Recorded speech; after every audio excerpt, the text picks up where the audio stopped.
नमस्कार मित्रों, RSS the great YouTube channel के इस नए वीडियो में आपका स्वागत है। मित्रों, क्या आप जानते हैं उस क्रांतिकारी के बारे में जिसे अंग्रेजों ने 50 साल की सजा सुनाई थी, जिसने अंडमान के सेलुलर जेल में काला पानी की अमानवीय यातनाएं झेली, लेकिन कभी झुका नहीं।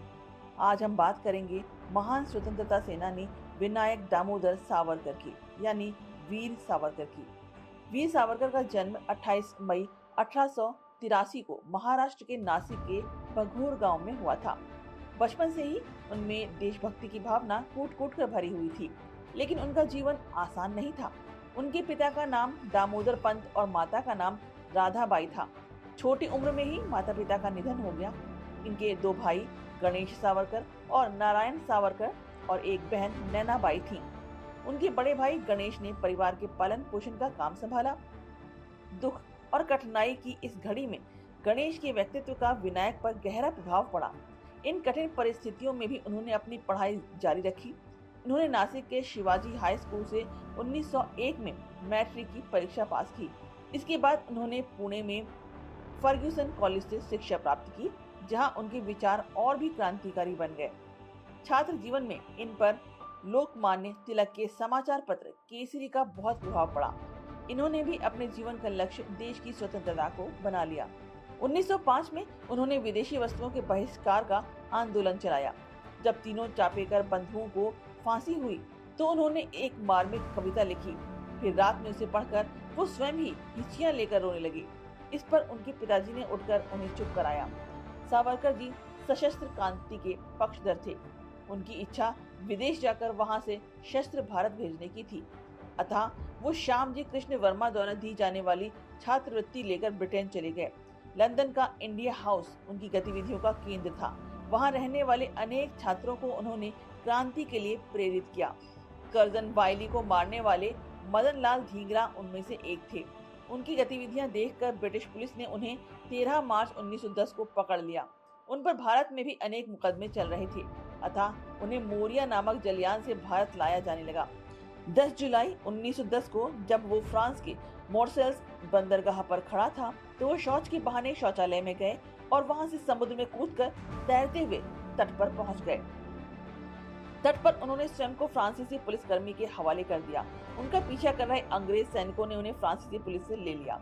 ये अंतर्राष्ट्रीय विधि के विपरीत था, इसलिए ये मुकदमा हेग के अंतर्राष्ट्रीय न्यायालय तक पहुंचा, जहां उन्हें अंग्रेज शासन के विरुद्ध षड्यंत्र रचने तथा शस्त्र भारत भेजने के अपराध में आजीवन कारावास की सजा सुनाई गई। उनकी सारी संपत्ति भी जब्त कर ली गई। सावरकर जी ने ब्रिटिश अभिलेखागारों का गहन अध्ययन करके 1857 का स्वाधीनता संग्राम नामक एक महत्वपूर्ण ग्रंथ लिखा। फिर इसे गुप्त रूप से छपने के लिए भारत भेजा। ब्रिटिश शासन इस ग्रंथ के लेखन एवं प्रकाशन की सूचना से ही थर्रा गया। विश्व इतिहास में ये एकमात्र ग्रंथ था जिसे प्रकाशन से पहले ही प्रतिबंधित कर दिया गया था। वो ग्रंथ था 1857 का स्वाधीनता संग्राम। प्रकाशक ने इसे गुप्त रूप से पेरिस भेजा। वहां भी ब्रिटिश गुप्तचर विभाग ने इसे छपने नहीं दिया। अंततः 1909 में हॉलैंड से ये प्रकाशित हुआ। ये आज भी 1857 की स्वाधीनता समर का सर्वाधिक विश्वसनीय ग्रंथ है। 1911 में उन्हें एक और आजीवन कारावास की सजा सुनाकर काला पानी भेज दिया गया। इस प्रकार उन्हें 2 जन्मों का कारावास मिला। वहां उनके बड़े भाई गणेश सावरकर भी बंद थे। जेल में इन पर घोर अत्याचार किए गए। कोल्हू में जोतकर तेल निकालना, नारियल कूटना, कोड़ों की मार, भूखे प्यासे रखना, कई दिन तक लगातार खड़े रखना, हथकड़ी और बेड़ी में जकड़ना जैसी यातनाएं इन्हें हर दिन झेलनी पड़ती थी। 1921 में उन्हें अंडमान से रत्नागिरी भेजा गया। 1937 में वो वहां से भी मुक्त कर दिए गए, पर सुभाष चंद्र बोस के साथ मिलकर वो क्रांति की योजना में लगे रहे। 1947 में स्वतंत्रता के बाद उन्हें गांधी हत्या के झूठे मुकदमे में फंसाया गया, पर वो निर्दोष सिद्ध हुए। वे राजनीति के हिंदूकरण तथा हिंदुओं के सैनिकीकरण के प्रबल पक्षधर थे। स्वास्थ्य बहुत बिगड़ जाने पर वीर सावरकर ने प्रायोपवेशन द्वारा 26 फरवरी 1966 को देह त्याग दी।